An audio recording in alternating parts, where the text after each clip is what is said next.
Welcome back, ladies and gentlemen. UFC 287 going down in Miami, Florida this Saturday. We have the rematch of Alex Pereira versus Israel Adesanya facing together for the second time in the UFC, fourth time overall. Alex with 3-0. Can he make it 4? And can Izzy reclaim the title? In the co-main event, we got Gilbert Burns versus Jorge Gamebred Masvidal fighting in his own backyard. Additionally, we have even more exciting fights littered down the card and even including the prelims. We'll be talking about all that and more, including our bets for this week on Fantasy Fight League. I'm Casey. Joined with me, as always, is Taylor. Taylor, say hello. Hey, everyone. All right, Taylor, how you feeling about this card so far? I'm pretty stoked. I'm interested to see what goes on with the main event. I think the main card as a whole has just fights straight down it to be interested in. And I think there's a lot of pretty cool stuff even in the prelims. I'd have to agree. I think this is a great card. It definitely looks like it from the outset.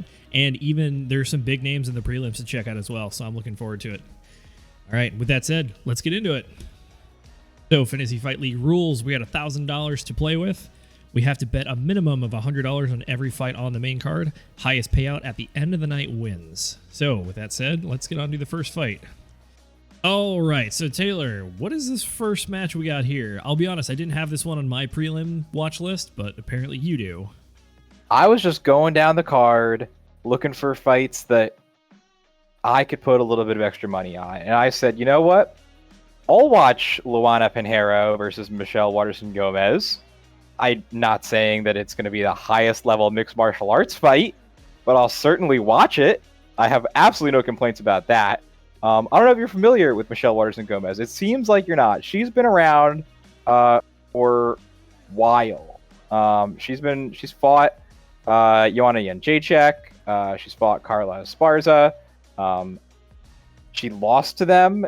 She fought Rose Namajunas. It sounds weird to say this, talking about Carla Esparza, but you know she's lost to the top fighters in the division, the most talented fighters in the division. Champions, if you will, for the most part. And she's on a couple of a fight skid. But overall, she went to decisions with all those. I mean, she was submitted by Rose, went to a decision with Joanna and Carlos Esparza. And I think that she's getting up there. I think she's 37, 38, but I think she's a competent fighter. And I was looking at this, and I saw she was the underdog against Luana Pinheiro, who is 10-1, but is a certified can crusher. And she's crushing she's going to decisions with 50-50 opponents, and she's sort of slowed down a little bit, reaching the higher levels of the UFC. She has one loss, but I just thought that for an underdog fight, I think that this is one where Michelle Waterson was enough of an underdog, and I think should be the favorite, that I was like, yeah, I like putting my money here. I don't have any other things on the rest of the card where I like putting my money quite as much as this. So I thought it was a cool fight. I think it's one that I'll be watching because it's the co-headliner or what do you call them? Not main events, but feature fight of the prelims. There's more to watch here than just skill. I think it was worth putting money on. Plus 140 for Waterson. Like I said, I think she's the favorite. I think she should be a good favorite, so I'm taking her. Okay, fair enough. I will admit, I know nothing about these fighters, but looking at Luana Pinheiro, she's got 2 fights in the UFC, 1 fight on Dana White's Contender Series. The Contender Series fight she won first round with punches, KO. Her first official fight in the UFC, she won through disqualification for an illegal head kick in the first round. Do you know anything about that one? Yeah, illegal up kick. I mean, I didn't actually watch that one, but all right. I'm just saying she's going to decisions with Sam Hughes coming in here. I think she's just a certified can crusher, and none of the people that she's fought are any kind of good. Is the thing. So you're thinking this will be a good test? I think Michelle Waterson-Gomez is not the most impressive fighter, but I think that when it comes to... I think it's going to be a good test. And if Luana Pinheiro does, finish Michelle Waterson, then I'll be okay, maybe she's not that bad. But I think she's just a certified can crusher who is overhyped. and is going to get exposed by Michelle Waterson's head kicks from 10 feet away. All right, fair enough.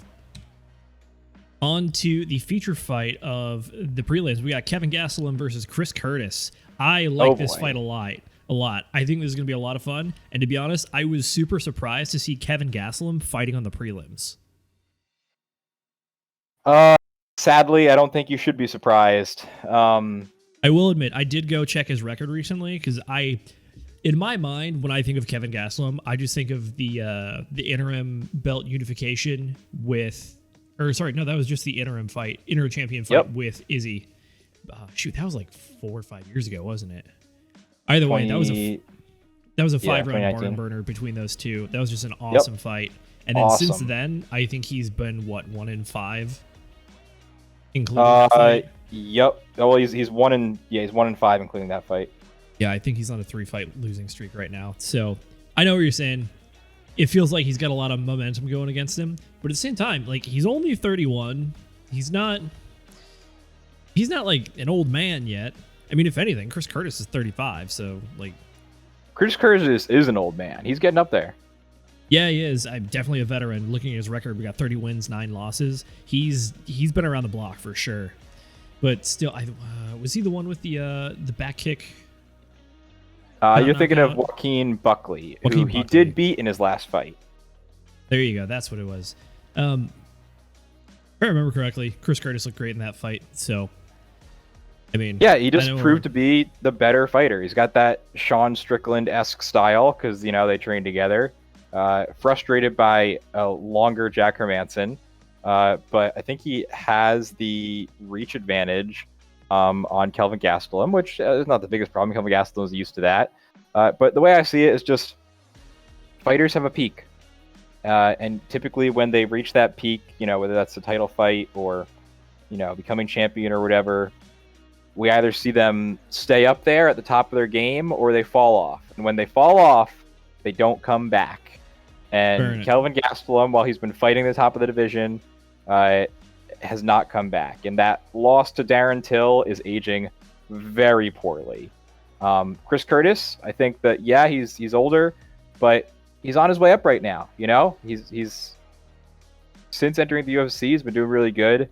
Aside from that loss to Jack Hermanson, he was on a 7-fight win streak before that. He, got back in the win column against Joaquin Buckley. He's never been the highest level fighter, but I just like watching him. I'm happy to see him here. This is the people's main event as far as I'm concerned. And, unfortunately for Kelvin Gastelum, I just think he's fallen off, man. Fair enough. The bets reflect that accordingly. So, did I just put Chris Curtis for this one, or did I give him the? I thought I gave him. Did you give him a finish? I gave him a prop bet. I thought it was finish or. You're by KO, TKO, or decision. I apologize. The ironic thing is that my bet is different from yours, but it's only better by 5 points. It's the difference between plus 105 and plus 110. Jeez. Basically saying that Chris Curtis is not going to get a submission. Guess, yeah. I guess I was being a little too cheeky with my bet. I mean, looking at him, he's got 17 KOs, 12 decisions, 1 submission. So, listen, I'm not mad at your extra 5 points there. I think that's probably good. I was just too lazy to go figure it. I was just happy to pick Chris Curtis as an underdog on this one, so that's all I needed. Fair enough. On to the first fight on the main card of the evening. We got Raul Rojas Jr. versus Christian Rodriguez. Notably, Raul Rojas is our 18-year-old up-and-coming star. And then also, Christian Rodriguez is 25, 8-1 right now. I want to say he has 2 fights in the UFC. But I believe you're correct, yeah. A lot of people have been talking about Raul Rojas just because he's so young and he looks so good. And it's definitely an interesting prospect. I think he's good. I have Raul Rosas by better nickname Knockout. I think C-Rod is an absolutely awful nickname. I hate all these Rodriguez's that just put a letter, in this case it's C. I know he spells it C-E-E, Rod. But just a letter and then Rod at the end. I think it's the laziest nickname, and I don't like it. And more importantly here, Raul Rosas is a pretty good favorite. He's like a 240 favorite. But But, and this is a big but, the UFC is not going to put a minus 240 favorite, Raul Rosas Jr., on the main card of a pay-per-view. It's not going to happen. And all I'm saying is the UFC matchmakers know what they're doing, and I don't think minus 240 is the correct favorite. They've got to know something here, and they feel like this is actually like a minus 800, or they would not be putting this in a main card, because there's not a lot for them to be gained by having Christian Rodriguez beat Raul Rosas Jr. here. It's actually a pretty big problem. They want him to go in and crush a can, right? They want Raul Rosas to win this fight. I had the opposite feeling about this one. So again, Raul Rojas was minus 240 favorite. Yeah. Looking at both of these guys, they're both very young. They each only have, I want to say Raul only has one fight in the UFC. Christian Rodriguez has 2 fights in the UFC. They both came from the Dana White Contender Series. So for me, this honestly feels like a bit of a closer match than I think the odds are letting on. Raul Rojas has obviously got 5 submission wins to his name. And then notably, one of the large talking points about Christian Rodriguez is that he has great takedown defense. So when I'm looking at these two fighters, I think that you got one guy who wants to take it to the ground and one guy that's good at trying to keep it on the feet. And I think that is going to provide for an interesting fight. It's going to have more stand-up than they were probably expecting. And honestly, I think Christian Rodriguez is going to do well in that kind of position if he can stuff takedowns and stay out of danger on the ground. So I feel like this is more of a coin flip. Really? Yeah, but then I'm counting on Daddy Dana to pull through on this one. I think he knows what he's doing, and I think he wants Raul Rosas Jr. to win. And I think they've run the calcs, and I'm trusting in the most trustworthy thing, which is the UFC's bottom line. Like, I know the UFC does try to cultivate their own stars, and it feels like a lot of people are trying to hype up Raul Rosas, and like, it's just there's so much press and there's so much hype with it. I could totally see what you're saying, where this fight was put on the main card to get eyeballs there, to have a big, just flashy opening to the card, and really help just raise this kid's stock and shoot him to the moon. Yeah, if this was on the prelims, I would say coin flip based on everything I know. But here's some tinfoil hat for you. I think there's just something else going on here, because I don't think the UFC would put this in the main card if they weren't confident that Raul Rosas was going to pull this off. Yeah, I think tinfoil hat me says, why is this on the main card? And then Kevin Gastelum is on the prelims. Like, for me, it kind of feels like, shouldn't those two fights be flipped? I mean, this is the way they decided to do it. I guess. I mean, well, if we go back and we look at Raul Rojas, he fought on the Blachowicz-Onkalev's UFC 282 card. I want to say he was the last fight on the prelims. Yeah, so the way the UFC does it, I think, in any case, is that they know that Chris Curtis versus Calvin Gastelum is going to draw some eyes to the prelims, and it's going to be a really good fight. So anybody watching the prelims who is sort of considering whether they're going to bother to buy the pay-per-view or not, I think has a higher chance of buying it after Chris Curtis versus Calvin Gastelum. I think they think it's going to be a banger. Whereas if you put this is a great hook to get people to start watching the main card early, because I think people are going to be really interested in how Raul Rosas Jr. does. I think it's a better hook than Calvin Gastelum versus Chris Curtis. And I also think that they think that maybe if Raul Rosas Jr. just runs through him, then that wouldn't be the greatest way to end the prelims to get really people really interested. You know what I mean? That's fair. That's my thought. Dude, I tell you, I pulled up the 282 card to see where everybody was located on this thing. God, that card was so good. Like, we had Rosenstruck and Chris Dawkins in the prelims as well. Chris Curtis and Joaquin Buckley were, I think were they prelims as well? Yeah, they were.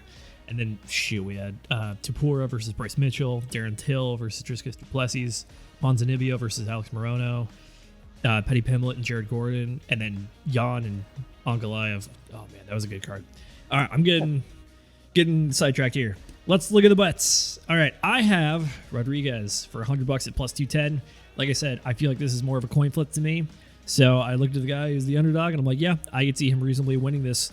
So I said, I think this is good money for good odds for the fight we're getting. And then it looks like you have Raul for $100. Any further thoughts on this one? I'm just keeping my money. Just safe bet on this one? Yep. And even if it is how you feel, where it's really more of a minus 800, taking minus 250 odds is that's a bit of a snatch up for you, I'd say. That's just what I think is going to happen, man. Fair enough. All right, on to the next one. We got Kevin Holland versus Santiago Ponzinibbio. Kevin Holland coming off of a loss to Wonder Boy, and then Ponzinibbio, I believe, is coming off of a win over Alex Morono. Taylor, what do you think about this fight? It was a hard-fought win over Alex Morono, who stepped up on like 10 days' notice. Before that, he had that knockout in the third round, which good for Ponzinibbio. I think it could have gone either way. I can't remember exactly, but I think Alex Morono could have won that fight, definitely. And then before that, he had a loss to Michel Pereira. Not really something you want to see. I mean, Michel Pereira is working on it, but I definitely don't think he's looking to be a top 10 talent. He's got a loss to Jeff Neal, which, okay, it's not bad. But yeah, he's got a loss to Li Jing Liang with a win over Neil Magny. So I feel like Santiago Ponzinibbio is really like he's a top 15, maybe outside the top 15 kind of guy. Kevin Holland, he can be back and forth, but I'll tell you this: if this was Santiago Ponzinibbio versus, say, Wonder Boy, how does this go down? I don't know. I think that's a very different fight. I think it is too, but I think Wonder Boy absolutely schools Ponzinibbio. Ponzinibbio's got no chance. It does, but I think that happens because Wonder Boy is just this, like everyone says, he's this like weird, awkward puzzle to figure out that just sits in that division. And if you're not ready for him, he will just pick you apart just because you're not ready to fight that way. I agree. But we saw Kevin Holland against Wonder Boy. Yeah, he schooled him, but Kevin Holland could have won that fight if he was taking it seriously. Let's be honest. He could have taken him down. He could have won that fight. And his stand-up, he was getting schooled as the fight went on, but he was doing okay in the beginning. I'm gonna go to the bets because I got thoughts on this one. All right. So it looks like we have a bit of a disagreement on this one. So here's how I saw the Wonder Boy Kevin Holland fight. I saw that Kevin Holland was losing, and it didn't even look like a great fight on his part. It felt like he wasn't really even all there in the cage. Like, just the heart to fight just wasn't there that night. That was a corner stoppage. I want to say fourth going to the fifth round was when it stopped. Yep. Yeah, it's going to... I understand this is a 3-round fight, but I'm just saying, especially in that one of the championship rounds in the last fight against Wonder Boy, like, he just wasn't there. Just didn't look like he came to really fight. It looked like he was already checked out and just waiting for it to end. And that was his second loss in a row. And I think there might be something going on. And we're going to have to see if he can come back from that. Because the fight before that was Khamzat Chimaev, and he just got absolutely ragdolled. So to go from getting ragdolled by Chimaev, kill everybody, to Wonder Boy just piecing you up and getting a new highlight reel. Now you got to come and fight Ponzinibbio, who is just an absolute savage in his own right too, and a veteran of the sport as well. So I see this as more of I think this is more of a coin toss, and I think Ponzinibbio is gonna. I think he's got some momentum. Taking the underdog. Yeah, taking it $100 on Ponzinibbio for plus 200. Good money for me. You got Kevin Holland for a finish in round 1 or 2 for $100. Plus 150. I think he gets it done. I think plus 150 is good for Kevin Holland finish in round 1 or 2. How do you think he gets it done? I think he either catches Ponzinibbio and finishes a TKO, or just gets into a position in a scramble, or maybe after catching him with a good shot to secure a submission. Fair enough. I think either could happen. I think Kevin Holland he's just really athletic. He's looking to actually get it done. I think he's going to take this one seriously. I think he's not worried really about a big takedown threat, and he's not just dealing with a guy who is just levels above him in terms of that long striking style that Kevin Holland, I think, likes to use if he can. So I think Kevin Holland's going to stay at the outside, and he's going to get it done in round 2. All right, fair enough. I think I could totally see this fight not going the distance. But for me, I think there's just a lot of... What makes this fight so interesting is that there's a lot of questions surrounding these fighters, and I'm just excited to see what happens in this little bit of character development we got going on. We're going to find out. Well, all right, we got third fight on the main card. We got Adrian Yanez versus Rob Font. Taylor, take it away. Man, Font and Adrian Yanez. this was a tough one for me to pick. Rob Font is he's a high level fighter. He was looking like he was going to make a run for the title at one point there. He schooled Cody Garbrandt, but that was definitely an over the hill Cody Garbrandt. He knocked out Marlon Rice, which is probably, I think, a better win, honestly. Although Marlon Rice then also sort of proceeded to, well, he was already in the middle of a losing streak, but he went real downhill. Maybe Ricky Simone is his best, because at least Ricky Simone proceeded to go on a win streak after that. But I think just between the schooling by Jose Aldo and the beating by Marlon Vera, I think his confidence is just not going to be there, man. He's in the press conference. He seemed like he was like, yeah, I trust in my jab. And I'm like, I don't think he does, though. I don't think he does. After that fight with Marlon Vera, it's like, yeah, he kept putting the jab in his face, but it wasn't doing anything. He just got beat up. And I think Yanez is younger. I think he's hungrier. I think he can KO people. And I think it's going to be maybe not an exact repeat of Marlon Vera, but I think it's going to be something like that, where he's just not scared of Rob Font, and he just goes in there and hits him, beats him up. And I think that's just how it's going to go. And I don't know whether he gets the KO or not, but I think the younger, hungrier fighter in this case is going to be the one who wins. I think we're entirely on the same page. I'm attempting to learn from my previous lessons and not bet on the old guy.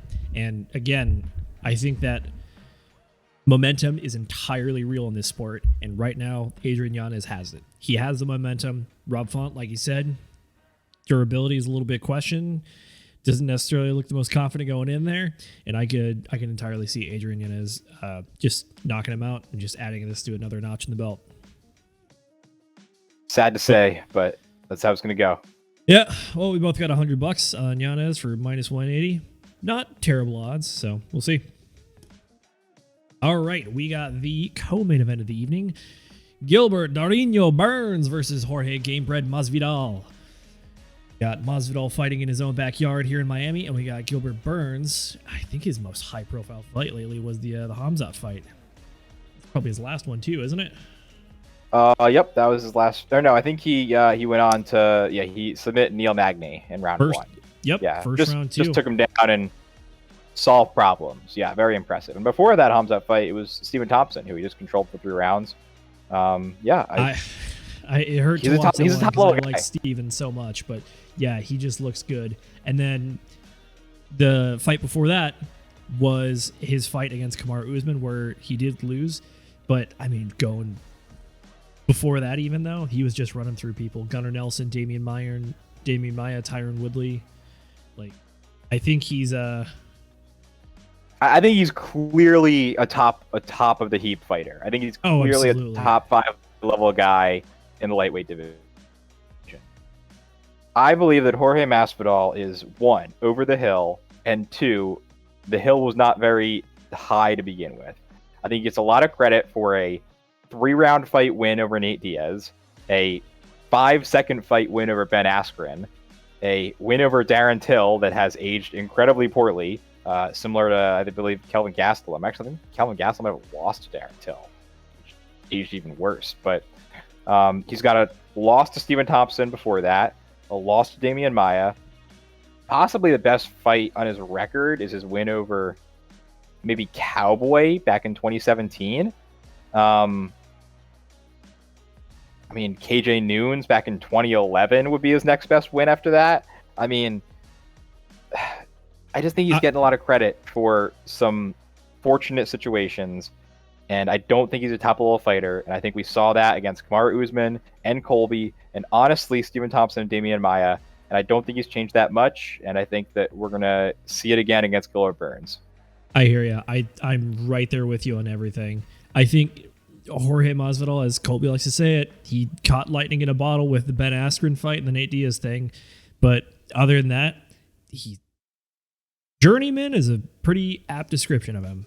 Like Stephen Thompson, Damian Maya, that was the point where he allegedly went off and figured out what he was doing and then came back and starched Darren Till. And people thought that was the beginning of something. But again, like you said, any Darren Till fight is starting to age pretty poorly. So we have Darren Till and then the flying knee and then the Nate Diaz fight.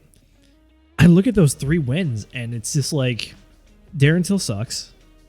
Ben Askren was not exactly a he was coming out of what was the organization he fought for previously? Oh, was he a Strikeforce guy? I think he was Strikeforce is what it was. He was undefeated up until this point, finally signed to the UFC, a lot of hype around that, and then he just gets ended by No, I think Jorge Strikeforce Masvidal. would have been gone. Maybe he was at 1. It was he one or the was other. at 1 championships, yeah. The big hype was that Ben Askren was defeated, and Jorge Masvidal was the first guy that gave him an L. And then the Nate Diaz fight, we have Dr. Stoppage. So I know those are technically wins, and I don't want to discount wins because win's a win, but at the same time, a win's a win, but it's not over a top guy in the division. Yeah, and then if you just put your fingers over those 3, you see 5 straight losses, not including those. Yep. And this is going back to 2017. So it's like 2020 fights Usman, loses. 2021 fights Usman, loses. Even worse. 2022 fights Colby, loses. And honestly, just got controlled and rocked for 5 rounds. Yep. He caught Colby's chin once and put him to a knee, but that was really it. I think another thing here is, listen, I'm not taking anything away from Jorge here. I think he's a great fighter. I think he looked really good in the Colby fight.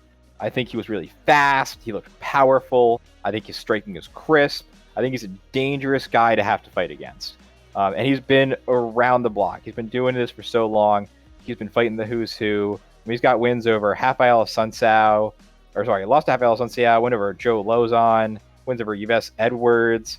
Like, he was fighting KJ Noons. He lost to Paul Dale. Like, he's been up and down this for so long. 20 years. His MMA debut was May 24th, 2003.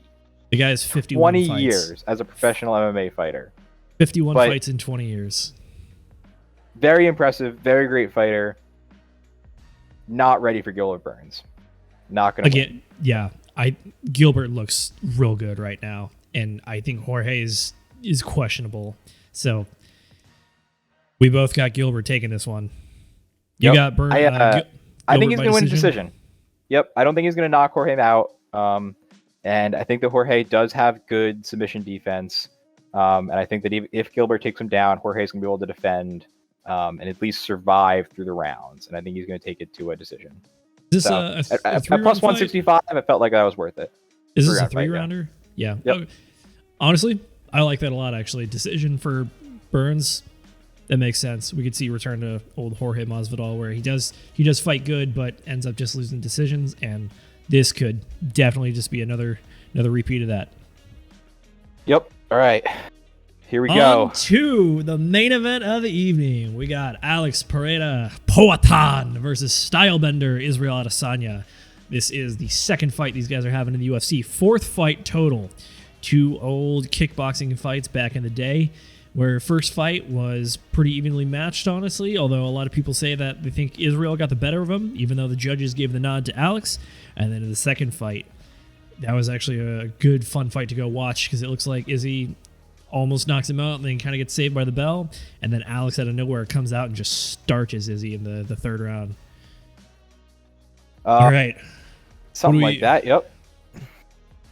Let me tell you right now, you can count on your good boy Alex Pereira to keep away the bad man Israel Adesanya from the middleweight throne. He's going to go out there, he's going to get it done for the 4th time in a row, and then probably lose to Robert Whittaker, yes, but he'll keep Israel Adesanya out of the picture, and he will return the throne to Robert Whittaker, rightfully, as it should have been done in the Israel Adesanya-Robert Whittaker rematch. Our hero is here to save the division. Israel Adesanya will not get another title shot against Robert Whittaker. Robert Whittaker will go down as one of the greatest middleweights of all time, perhaps the greatest middleweight of all time, as is correct. That's how this story goes. I like Bobby Knuckles as well, but I don't know if my tinfoil hat is as tight on as yours right now. I think the tinfoil hat theory is that Israel Adesanya wins against a guy he's 0-3 against.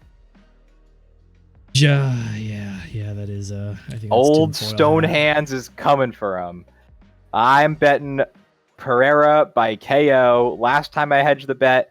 This time I'm not even gonna bother.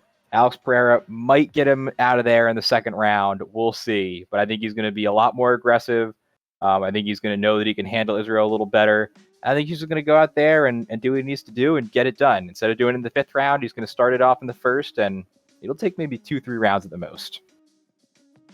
I hate to admit it, but I think you're probably right. Although I do think that we had a very competitive fight the last time these two men met. And Izzy was looking great. Even actually almost put Alex out himself. But then Alex, just in that 5th round, just the hands of stone, that left hand, it connected. It found the line. And that was all she wrote. I think more so than that for me, too. I mean, Alex was doing good in round 1 up until Izzy caught him at the end. Yup, the fight could have been over, but it wasn't. And Alex was doing good up until that point. Alex had a good round 2. He had a rough round 3 because he went for a takedown and got tripped up, and Izzy reversed it, and that was great job. Great job on Izzy's part. Very competent, not taking anything away from him. Edged out round 4. And then round 5, it's not like Izzy was winning round 5 and Alex took it back. His coaches told him, Alex, you got to go out there and knock this guy out. And he said, okay. And he went out there and knocked this guy out. And that's all there was to it. And they're going to be like, hey, why don't you do it the 1st round this time? And he's going to do it. That's how it's going to go. I like Israel Adesanya as a fighter. I normally don't like the guys just coming in here and knocking people out just because they got power. I don't like the fact that Alex Pereira didn't have to fight any wrestlers. But sometimes you just got to knock Israel Adesanya off the throne, and you got to get the right guy for the job, and that's what they got. Honestly, I think you might be entirely right about that. I think the winds have changed, and 2023 it's the year for a little bit of rotation. It is the spring for the UFC. Some of the old flowers are dying out, and new ones are blooming. We had Usman finally get the titanium dome cracked, and then we got confirmation that he was out of the picture. Israel got beat last year, and I think we might see some confirmation now. Given that, I still hedged my bets on this one because I think this is the most exciting fight on the card for me by far. All the other ones are great fights, don't get me wrong. But this is the big question mark, and it even includes my favorite fighter. And then Alex Pereira is just, I think he's becoming more and more of a character. Like, the more screen time we get with him, just the more I start to like this guy. And I think there are some glaring weaknesses, especially his ground game, and it's absolutely just going to be an invitation for Bobby Knuckles to come take the throne if he defends against Izzy here. But I got to tell you, there was the moment in the face-offs today that just really just kind of sells me on him. So there's a clip of Joe Rogan talking about Mirko Cro Cop staring down Wanderlei Silva back in the day in Pride. And that was a great stare down because Wanderlei was described as the axe murderer, and Mirko Cro Cop was like the counter-terrorist guy who's just like doesn't care about anything. And just those two men staring at each other down is still, I'd argue, the best stare down that you have.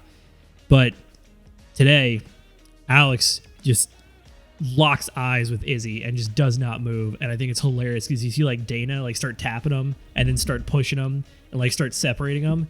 And then Alex just like does not move a muscle, is just staring into Izzy's soul.